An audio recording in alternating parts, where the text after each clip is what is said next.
Satu, dua, tiga. Assalamualaikum warahmatullahi wabarakatuh. Perkenalkan, kami dari kelompok 1 Biokimia 1. Saya Aji Dewansyah dengan ujung NIM 029. Saya Regi Ardita Putri dengan ujung NIM 017. Saya Rin Fitriani dengan ujung NIM 05. Kami akan menjelaskan materi Biokimia 1 yaitu bioenergetika. Tujuan pembelajaran, mahasiswa menguasai fondasi saintifik materi bioenergetika. Materi singkat, makhluk hidup seperti manusia, hewan dan tumbuhan memanfaatkan energi untuk bertahan hidup dan menjalankan aktivitas biologis penting. Tumbuhan menyerap energi matahari melalui fotosintesis, mengubahnya menjadi glukosa sebagai sumber energi utama mereka. Hewan dan manusia juga memperoleh energi dengan mengonsumsi tumbuhan atau hewan lain, lalu mengubah makanan menjadi energi melalui metabolisme. Energi dalam bentuk ATP dihasilkan dalam respirasi seluler dan digunakan untuk berbagai proses seperti pertumbuhan, pergerakan, dan pemeliharaan fungsi tubuh. Proses biokimia ini juga melibatkan reaksi kimia kompleks yang dikatalisis oleh enzim untuk memastikan kehidupan berlangsung dengan baik. Energi sangat penting untuk mempertahankan keseimbangan dan perkembangan makhluk hidup secara terus-menerus. Objek yang digunakan yaitu manusia, tumbuhan, dan hewan. Makhluk hidup mendapatkan energi di dalam sel hidup yang berasal dari makanan yang dikonsumsi oleh sel dan diteruskan melalui proses metabolisme. Proses metabolisme terdiri dari beberapa reaksi kimia yang memecah senyawa makanan menjadi zat-zat yang lebih sederhana dan menghasilkan energi. Energi tersebut digunakan untuk berbagai aktivitas sel seperti pembentukan protein, pergerakan, dan pemeliharaan struktur sel. Beberapa sumber energi utama dalam sel hidup meliputi glukosa, asam lemak, dan asam amino. Energi ini dikonversikan menjadi ATP yang merupakan sumber energi utama bagi sel. Pertama, manusia. Dalam bioenergetika, metabolisme manusia melibatkan dua proses utama yang berlangsung bersamaan, yaitu katabolisme dan anabolisme. Katabolisme adalah proses pemecahan molekul kompleks seperti karbohidrat, lemak, dan protein menjadi molekul yang lebih sederhana seperti glukosa dan asam amino.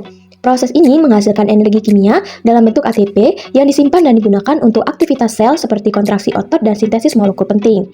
Energi tersebut dihasilkan terutama di mitokondria melalui respirasi seluler yang melibatkan glikolisis, siklus Krebs, dan fosforilasi oksidatif. Sebaliknya, anabolisme menggunakan energi yang dihasilkan katabolisme untuk membangun molekul kompleks, memperbaiki jaringan, dan menghasilkan hormon serta enzim.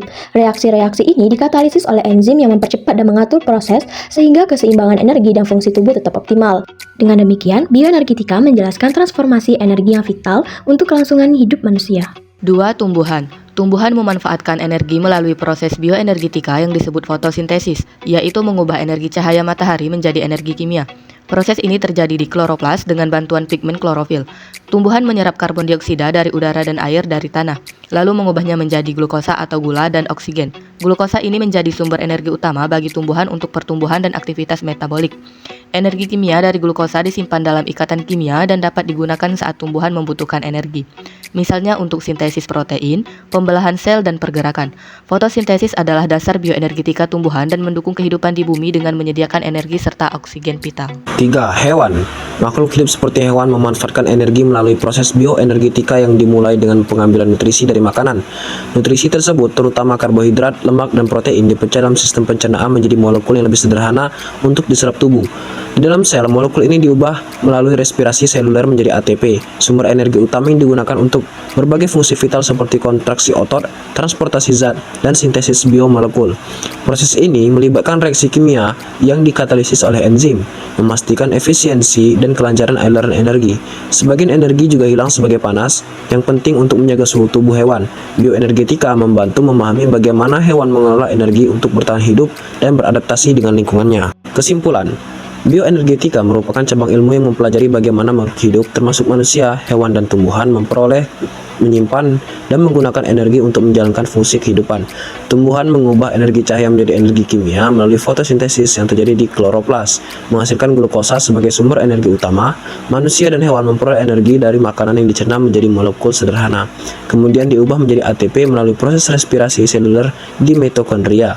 ATP berperan sebagai pembawa energi yang digunakan untuk aktivitas sel seperti pertumbuhan, pergerakan, dan pemeliharaan fungsi biologis lainnya. Proses ini melibatkan reaksi kimia kompleks yang dikatalisis oleh enzim untuk menjaga efisiensinya. Dengan bioenergetika, kita memahami transformasi energi yang sangat vital dalam menjaga hidup dan keseimbangan ekosistem. Sekian itu saja penjelasan dari kelompok kami. Semoga bermanfaat. Kami akhiri. Wassalamualaikum warahmatullahi wabarakatuh.